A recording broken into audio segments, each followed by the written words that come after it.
I was just on vacation with my friend, and he got a 14-year-old kid, and the kid is like starting to do shit. Like he's starting to hang out with girls. There was like a picture of him with like, I ain't gonna lie, like that somebody spray painted the N-word on the wall, and him and his friends took a picture in front of it, and his parents were R. And he's a white boy, but like him and his friends took a picture in front of it, and they were kind of laughing and shit. And it was a weird thing where he was acting dumb, and his parents were like, "We know that you thought that shit was funny, and that's why." And so they're getting on him, but he's smart enough to just deny. And I'm just kind of realizing, and he wants to be on the computer all the time, he wants to hang out with friends all the time. I'm just realizing like all they could do is slow it down. Yeah, that's it. But barely. Because even if you grew up in a fortunate household, if you hanging out with hood niggas every day or even bad influences, it's gonna rub off on you. Oh yeah. Like kids pick up personality traits from friends at school.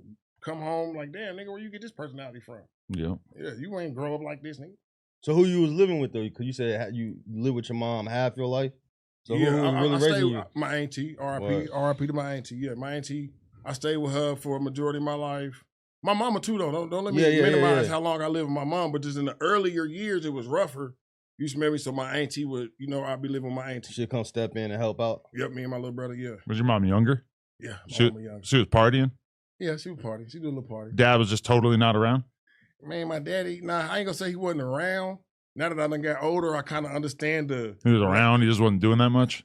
Man, he probably was trying to be there, but sometimes it be the mama that make it harder for the dad. Sometimes it be the mama, and I'm not blaming you, mama, but sometimes that's what it be. Yeah. So my dad, he was around, but nigga, I was a little thug.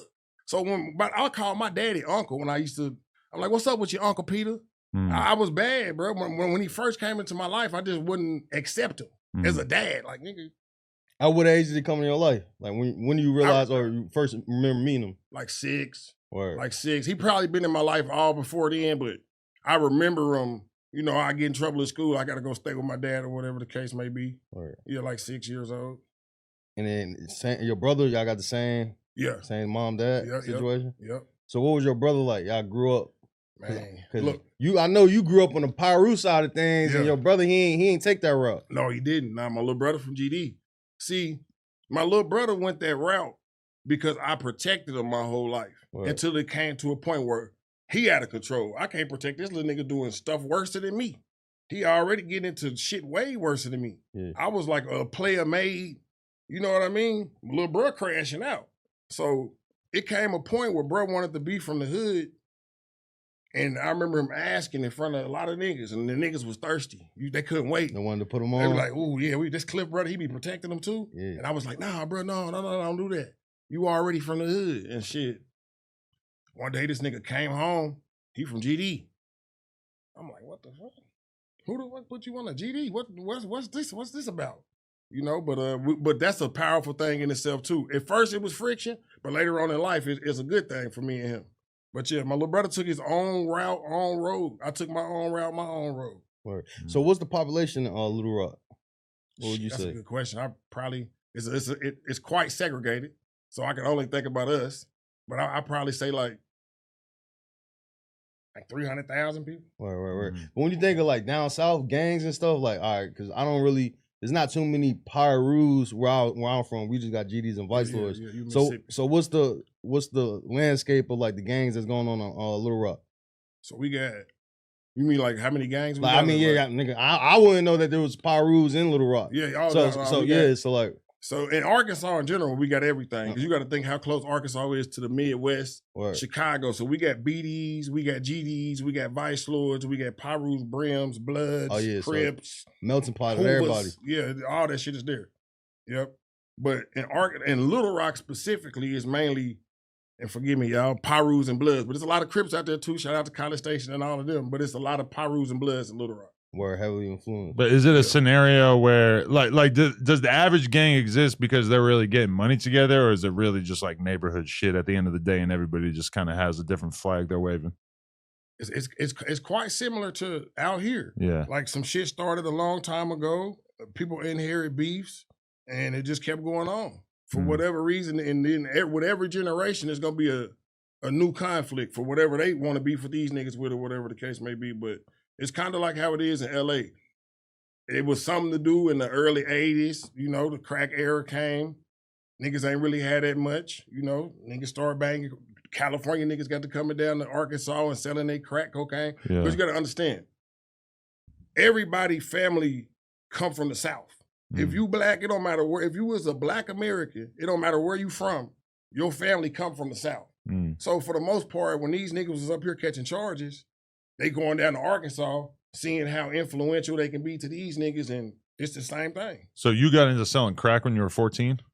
I sold a little crack, yep. Okay. I sold a little crack for sure. Who got you into that, or where that era in your life come from? And this, what's the word? This is past the statute of limitations is over. Yeah, this is way in middle school. You ain't got no Who crack got me on into them right selling now. crack was my homeboy.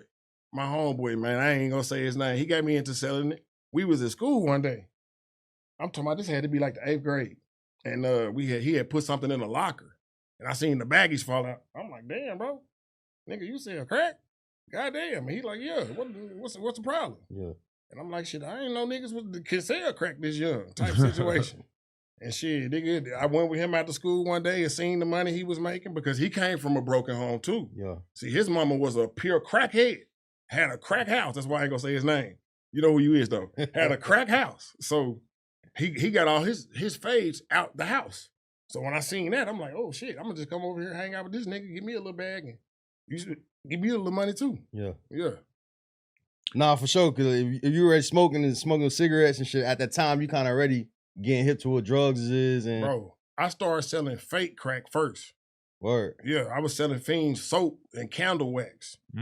Yeah, see, before the real crack came into play, I was selling Fiends soap and candle wax. Because one of our older homies had told us, you can get some candle wax and put some oil gel on it. Yeah. You know what I mean? Roll it around. You know what I'm saying? The crackhead to buy it. So we was selling fake crack out of dried up bread with oil gel on it. Nigga, soap, candle wax. So at first we was selling fake crack. So it wasn't no real difference. But then you're fucking up your reputation before you even get some real crack, right? I almost got killed once. That's what I'm gonna say. That's what I'm saying, yeah. Give me a retaliation from any junkies. Like I know somebody figured out like what the. All right, so boom. I had tried to serve this crackhead earlier today. Me and my homeboy. We seen him. We like, come spend with us. You know, showed him the shit. He looked at it. He like, oh hell no, get the hell up out of here. Because I'm like, what, in the 8th grade? Yeah. He like, get the hell up out of here. Later that night, this had to be like 10 o'clock at night. I'm finna go home. But I still got them boulders on me, though. I got to get these hoes off. Smell me? So later that night, I seen a dope fiend, and I'm like, come shop with me. Flagged him down. Yeah. He came. I showed him the little boulders. We went to an abandoned house. See, I'm young. I'm not thinking. As soon as I started walking in the house, I knew I fucked up. I'm like, damn, why am I walking into this abandoned house? I got this fake ass crack on me, bro. Boom. We walked into I think he said he wanted to, I don't know what he said he wanted to do, but I came in. He yelled to the back, and the dude that I seen earlier popped his head out. He like, oh no, that's that little nigga from earlier tried to sell me some soap or something.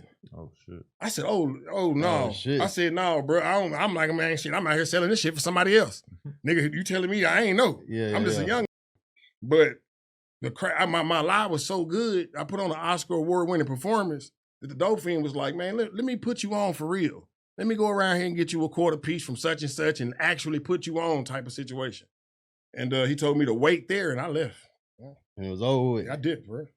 So it wasn't a situation because usually it'd be like the bigger homies and shit sending us off to go serve. So it was just you and your younger homies like, and we finna get this money together. Yeah. It wasn't like niggas influence out of it. Nah, cause we had habits. We wanted to buy Jabot jeans. We wanted to buy cell phones and shit, weed, gold grills. We already had habits at that young age. Yeah. You know what I mean? So my mama ain't got no money like that to be buying. Nigga, mama didn't work at Church of Chicken or something like that. Right. Can't be buying us no damn gold grills and Jabot. We got to go out here and get this. Shout out to Everything 420. It's like the Amazon for everything that you need to get lifted. Whatever your vibe is, their app makes it super easy for you to shop for your next sesh. Shipping is fast, the packaging is super low key, and they're always running deals. Tap into the app and use code NOJUMPER to get a little something off. Shout out to Everything 420.